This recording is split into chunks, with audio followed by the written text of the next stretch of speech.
Olá pessoal, nessa aula eu vou continuar falando sobre as propriedades da transformada de Fourier e nesta aula eu vou me restringir à análise de funções reais. Então, assumindo-se que a nossa função f de x ela é uma função real. E boa parte dos problemas práticos, aplicações físicas que teremos é justamente lidando com funções reais.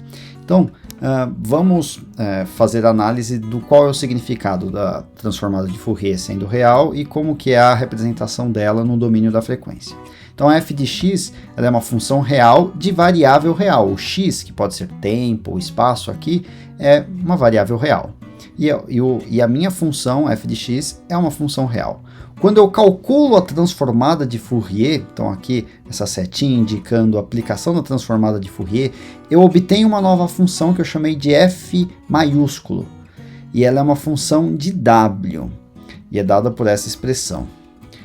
Esta função f maiúsculo, que é a transformada de Fourier da f de x, ela é uma função complexa. Agora ela tem uma componente imaginária, ela pode ter uma componente imaginária, mas ela continua sendo de variável real. A variável real, no caso, é o w. Ok? Então, é uma função complexa de variável real. E se eu realizo a transformada de Fourier inversa, eu restauro a minha função f de x original. Lembrando-se que, no caso prático, se o x é o tempo, o w ele representa a frequência angular. Então, a frequência angular de um fenômeno que é dependente do tempo. Agora, se eu estou lidando com a transformada de Fourier de uma função em que o x é uma coordenada espacial, igual vimos no exemplo da flexura, em que o x representava uma posição espacial ao longo de um perfil, o w ele é chamado de número de onda. E se a minha f de x é real, então sua transformada de Fourier f maiúsculo de w tem a seguinte propriedade. A transformada de Fourier em menos w é igual ao complexo conjugado de w. Lembrando que esse complexo conjugado ele tem esse significado, essa seguinte definição. Se z é um número complexo e dado por a mais bi, onde i é a unidade imaginária, nós temos que o conjugado de z é dado por a menos bi. Então, eu mantenho a componente real com o mesmo sinal e inverto o sinal da componente imaginária. Isso significa que, então, a transformada de Fourier eu posso escrever como uma componente real e uma componente imaginária. Então, nós temos aqui que eu vou reescrever essa transformada de Fourier com uma componente x, uma componente real, e y representando a componente imaginária. Então, nós temos que, se essa propriedade, se a minha função f de x é real, e ela tem a seguinte propriedade, a transformada de Fourier dessa função. f em menos w é igual ao complexo conjugado em w. Aplicando-se essa decomposição nas duas componentes real e imaginária, nós temos então que a componente real da minha transformada de Fourier é uma função par, ou seja, x em menos w é igual a x em w. Já a componente em y, a componente imaginária, nós temos que y maiúsculo em menos w é igual a menos y maiúsculo em w, ou seja, é uma função ímpar. E se f de x é real e par, então sua transformada de Fourier f maiúsculo de w é real e par também, ou seja, a componente imaginária é nula. Se a minha função f de x é real e ímpar, então sua transformada de Fourier f maiúsculo de w é puramente imaginária e ímpar. Então, a componente real é nula neste caso. Então, são algumas propriedades interessantes quando nós temos uma função real par ou uma função real ímpar. Agora vamos falar de outra propriedade interessante da transformada de Fourier, que é quando lidamos com uma função com atraso em x. Então, por exemplo, vamos imaginar que a nossa função originalmente é dada por esta curva vermelha e agora vamos deslocar esta função por uma distância Δx, então é um atraso em x. Então, nós conhecemos a transformada de Fourier da função original, f de x, que é dada por essa f maiúscula de w. Agora, queremos descobrir qual que é a transformada de Fourier da nossa f de x menos Δx, que é justamente essa curva preta. Qual que é a sua transformada de Fourier? Então, vamos aplicar aquilo que já conhecemos, calcular a transformada de Fourier da nossa função f de x menos Δx. Então, escrevendo a expressão, substituindo f por f de x menos Δx e fazendo a seguinte a mudança de variável. Então, vamos reescrever x, vamos definir x menos Δx como lambda, de tal forma que x vai ser igual a lambda mais Δx e uma variação infinitesimal em x também é uma variação, a mesma variação infinitesimal em lambda. E reescrevendo então a nossa integral, nós temos que os limites de integração serão os mesmos. Então, quando x tende a menos infinito, lambda vai tender a menos infinito. E quando x tender a infinito, lambda vai tender também a infinito. Então, nós temos que x menos Δx é lambda e x é escrito por lambda mais Δx. E agora estamos integrando em lambda. E observando que nós podemos reescrever essa exponencial como produto de duas exponenciais, então nós temos que e elevado a menos i ômega lambda mais Δx pode ser escrito como e elevado a menos i ômega lambda vezes e elevado a menos i ômega Δx. E observem que, neste caso, esta exponencial aqui ela não depende de lambda, então ela é uma constante nesta integral. Então, observem que a gente pode deixar este termo fora da integração. E vemos que todo o restante, 1 sobre raiz de 2π, integral de menos infinito a mais infinito de f de lambda elevado a menos i ômega lambda de lambda, representa justamente a nossa transformada de Fourier da função original f de x. Aqui lambda poderia ser qualquer letra, mas é justamente a mesma expressão para a transformada de Fourier. Então nós temos que a transformada de Fourier da nossa função atrasada por Δx pode ser dada como e elevado a menos i ômega Δx vezes a transformada de Fourier da nossa f de x original. Então essa aqui é outra propriedade que deduzimos para a transformada de Fourier. Outra propriedade bem importante da transformada de Fourier é com relação à convolução e suas aplicações em processamento de sinais digitais. Então, primeiramente, vamos definir o que é convolução. Então, e depois vamos ver a aplicação dela em alguns problemas físicos e em processamento de sinais digitais. A convolução representada então por esse asterisco, então f convolvido em g de funções f e g é definida como uma nova função. Eu vou obter uma nova função h de x e aqui a representação matemática é f convolvido em g e ela é definida por esta integração. Então, integral de menos infinito a infinito da minha f de p vezes g de x menos p, tudo isso integrado em p. E o que é interessante, uma propriedade desse operador linear, é que eu posso reescrever a convolução também como sendo integral de menos infinito a infinito da f de x menos p vezes g de p integrado em p. Então, uma visualização gráfica do que estamos realizando com a convolução. Então, imaginem que a minha f de p é dada por esta curva e a minha g de p é dada por esta curva vermelha. Então, a primeira coisa para comparar as expressões, aqui observem que o p aparece com sinal negativo. Então, primeiramente, vamos transformar a função g de p em g de menos p, ou seja, espelhamos ela em relação à origem. Agora vamos dar um atraso nela, então, ou um adiantamento, dependendo do valor do x que adotarmos. Então, agora temos, em vez de uma g de menos p, temos uma g de x1 menos p. Então, para um certo valor de x1, a minha g de x1 menos p ficou nesta posição.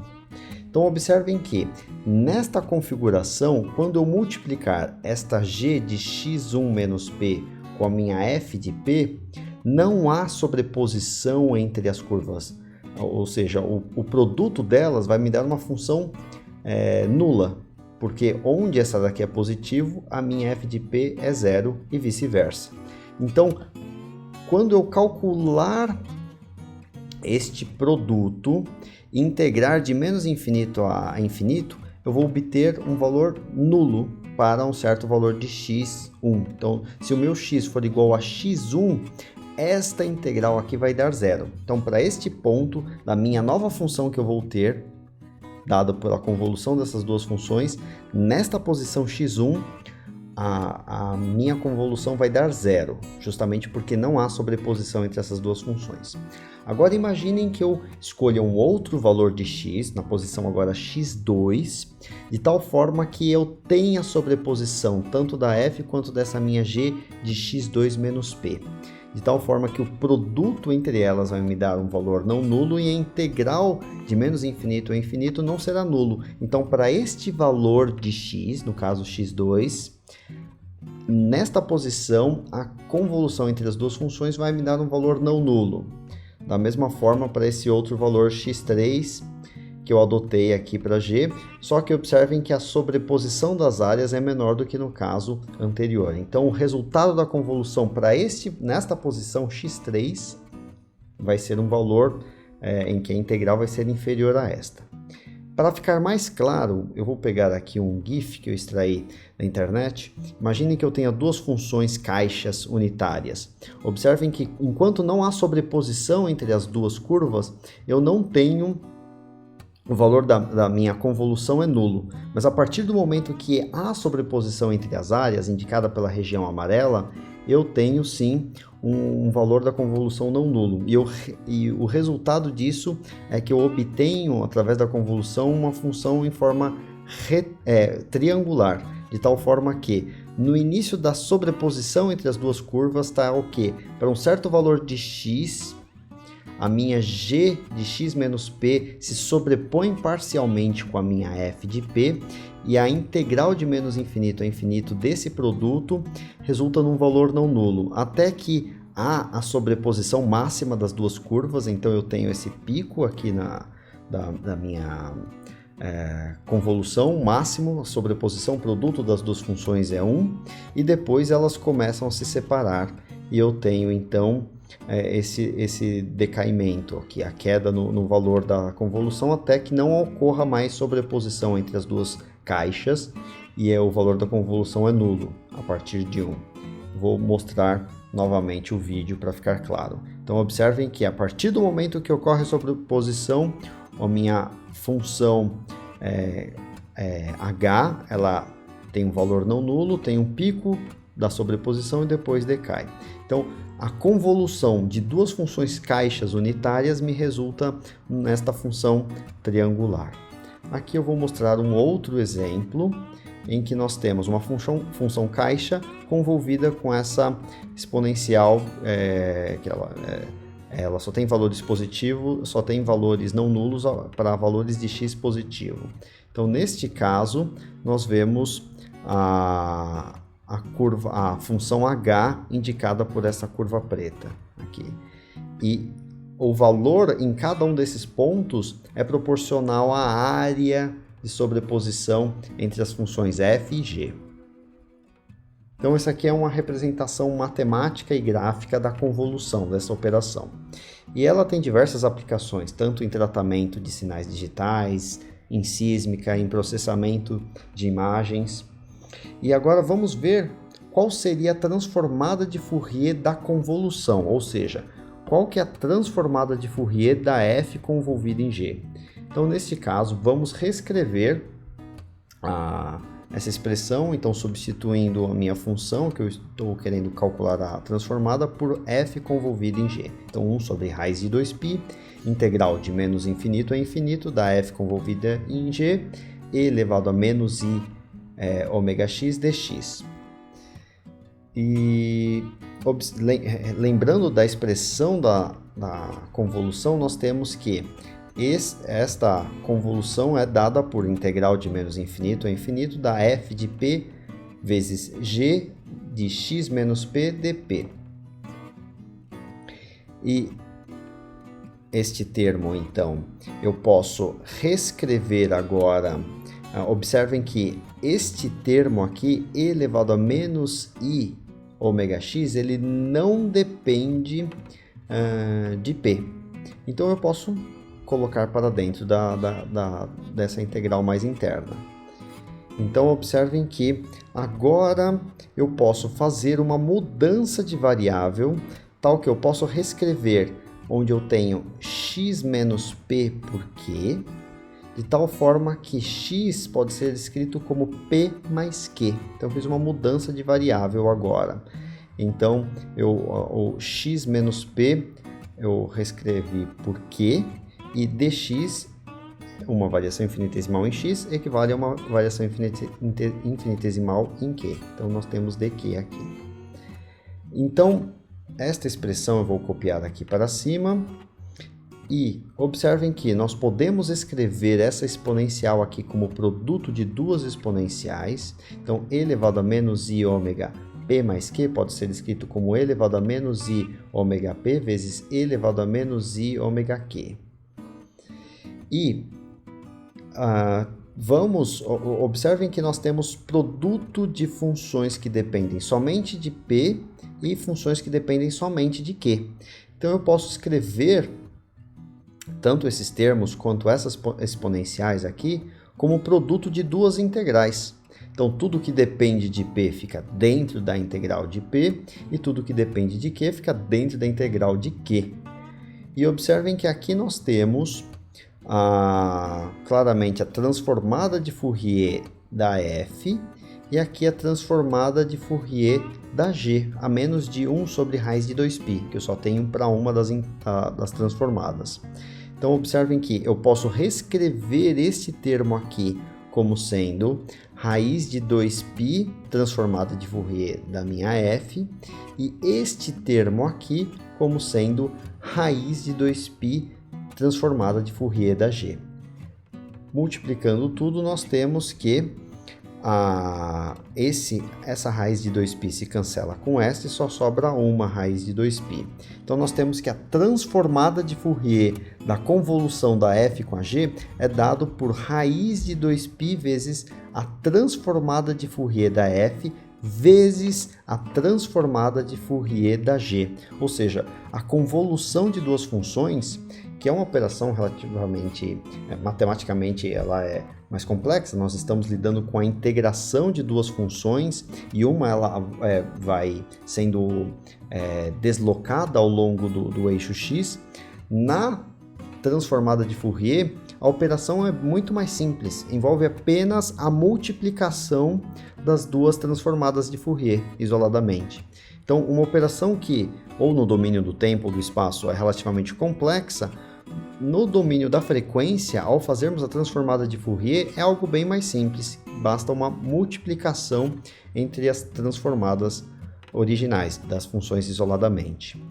E uma aplicação desse conceito é em sísmica. Por exemplo, quando nós temos a função refletividade, que está relacionado à impedância em diferentes camadas, a impedância acústica de diferentes camadas em subsuperfície, então está relacionado às propriedades elásticas das camadas em subsuperfície. Quando geramos uma onda artificial, por exemplo, uma onduleta que representa a propagação de uma explosão ou uma martelada no solo para gerar a onda elástica que se propaga no meio, e eu quero então captar as reflexões que eu obtenho a partir dessa vibração, eu obtenho o meu traço sísmico. Então, o traço sísmico, que é captado, que é recordado durante um ensaio sísmico, ele é dado pela combinação da função refletividade convolvida com o meu sinal ou a onda que foi gerada através de uma explosão ou alguma vibração em superfície, mais um termo de ruído. Então, o nosso traço sísmico ele é dado pela combinação desses três fatores, sendo que a função refletividade é convolvida com a onduleta, que seria esta vibração que foi gerada em superfície. Então, observem que o interesse geológico, por exemplo, da indústria de petróleo, é obter a função refletividade, que o objetivo é entender como as camadas estão em subsuperfície. E o traço sísmico, na verdade, ele estará misturado, convolvido com uma função que está relacionada com a fonte que foi gerada para gerar as vibrações elásticas em subsuperfície. Então, seria muito bom se eu pudesse, de alguma forma, separar a onda que foi gerada em superfície da função refletividade, que é de interesse geológico. Então, algo que no domínio do tempo é relativamente complexo de se fazer, como separar um aspecto relacionado à geração da onda em superfície e das propriedades elásticas em subsuperfície, quando nós lidamos com isso no domínio da frequência, é algo bem mais simples. Eu posso reescrever meu traço sísmico como sendo produto da transformada de Fourier da minha função refletividade com a transformada de Fourier da minha onduleta, que seria a fonte sísmica, a menos da função, a menos do ruído. Então eu posso reescrever, se eu conheço muito bem a transformada de Fourier da onda que foi gerada em superfície, eu posso, então, calculando-se a transformada de Fourier da minha onduleta e do traço sísmico, restaurar a minha função refletividade. Em uma aula posterior eu vou mostrar alguns exemplos matemáticos utilizando-se o Python. Outras aplicações interessantes para transformada de Fourier com relação a problemas que envolvem convolução é, por exemplo, quando eu vou modificar digitalmente uma imagem que, por exemplo, uma imagem de jornal, né, que aparece com vários pontinhos, um padrão relacionado a essa forma de indicar tons de cinza numa imagem de jornal, por exemplo. Quando eu aplico um procedimento de convolução, convolvendo com uma função que vai induzir uma suavização da imagem, esse aqui é um procedimento de convolução e veremos algumas aplicações disso em uma aula posterior. Outra aplicação interessante é na deconvolução, ou seja, uma imagem que eu tinha inicialmente borrada, eu posso, conhecendo-se exatamente qual que foi a operação matemática que induziu a imagem estar ligeiramente borrada, eu posso realizar a operação de deconvolução, que seria o oposto à convolução, e tornar a minha imagem mais nítida. Veremos algumas aplicações disso posteriormente.